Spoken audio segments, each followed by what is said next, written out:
মুর্শিদাবাদের বহরমপুরে গোবিন্দপুর রেলগেটে মর্মান্তিক দুর্ঘটনা। রেলগেট খোলা থাকা অবস্থাতেই দ্রুত গতিতে চলে আসে ট্রেন। রেলগেট ক্রসিংয়ের সময় একটি স্কুল গাড়ি ও সাইকেলকে সজোরে ধাক্কা মারে ট্রেনটি। ঘটনায় মৃত একাধিক, আহত বহু। তবে কিভাবে ঘটল এই ঘটনা?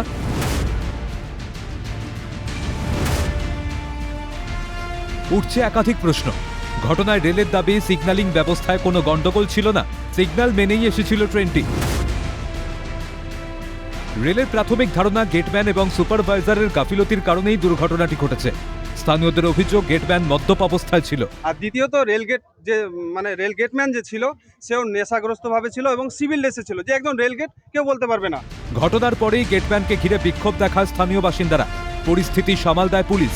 দোষীদের কঠোরতম শাস্তি দেওয়া হবে বলে আশ্বাস প্রশাসনের। এভাবে ভিড় করে কথা হয় না, ঠিক আছে? আপনারা একটু সাইডে সরে যান, 5-7 জনকে নিয়ে আসুন, আমি কথা বলে নিচ্ছি যার সাথে যা কথা বলা, ঠিক আছে?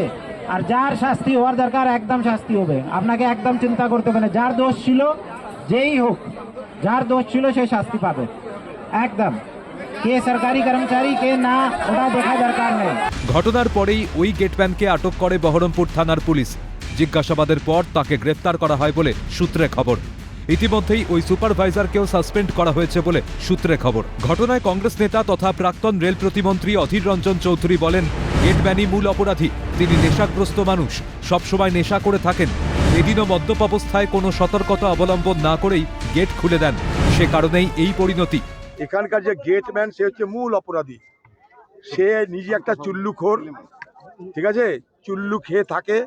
এখানটায় সে কিছু সতর্কতা অবলম্বন না করে সে রেল গেটটা খুলে দিয়েছে। রেল গেট খুলে দেওয়া মানে এটা লেভেল ক্রসিং, এটা যদিও ম্যান লেভেল ক্রসিং, এখানে কর্মচারী আছে। সে রেল গেটটা খুলে দিয়েছে, কর্তব্য তা পালন করেনি। আর ততক্ষণে বাচ্চাদের নিয়ে, স্কুলের বাচ্চাদের নিয়ে যাচ্ছে গাড়ি। এই ভয়াবহ ঘটনা ঘটল। ঘটনায় পূর্ববর্তী সরকারকে তো পুরো নগরোন্নয়ন মন্ত্রী অগ্নিমিত্রা পালের। তিনি বলেন, বাইরের দেশগুলোতে রেল লাইনের ওপর দিয়ে লোক যায় না, রেল লাইনের ওপর দিয়ে রেল ওভারব্রিজে যাতায়াত করে। রেল মন্ত্রকের তরফ থেকে ওভারব্রিজ বানানোর কথা বলা হয়েছিল, তবে আগের সরকার করতে দেয়নি। যদি তখন তৃণমূল সরকার জমি দিত ওভারব্রিজের জন্য, তাহলে এই ঘটনা ঘটত না। গেটম্যানের গাফিলতিটা তো পরে, তার আগে বারবার করে রেল মন্ত্রক থেকে যে বলা হয়েছিল আরবি বানিয়ে দেবে, সেই রেল ওভারব্রিজ যদি আজকে আগের সরকার বানিয়ে দিত, যদি জমিটা দিত, সামান্য জমিই লাগতো, তাহলে এই ঘটনাগুলো হতো না। আজকে তো বাইরের দেশগুলোতে এরকম রেল লাইনের ওপর দিয়ে লোক যায় না, সেখানে আরবি থাকে। রেল লাইনের ওপর দিয়ে রেল ওভারব্রিজ আগের সরকার করতে দেয়নি। এবং যে বাচ্চাগুলোর প্রাণ গেল, একজন সাইকেল চালক বাচ্চাগুলোকে যে নিয়ে যাচ্ছিল, যে কারপুলের ড্রাইভার, খুব আনফর্চুনেট। যে ম্যান করছিল ওখানে, যে ছিল দায়িত্বে, তার তো ব্যবস্থা করাই হবে। কিন্তু এই যে প্রাণগুলো চলে গেল, ছোট ছোট প্রাণ, কোনো ভাষা নেই আমার কিছু বলার। ঘটনায় স্থায়ী ব্যবস্থা করা হোক। আরও গুরুত্ব দিয়ে রেলগেটের ব্যাপারে ব্যবস্থা নিক সরকার, যাতে এই ধরনের ঘটনা দ্বিতীয়বার না ঘটে, দাবি স্থানীয় বাসিন্দাদের।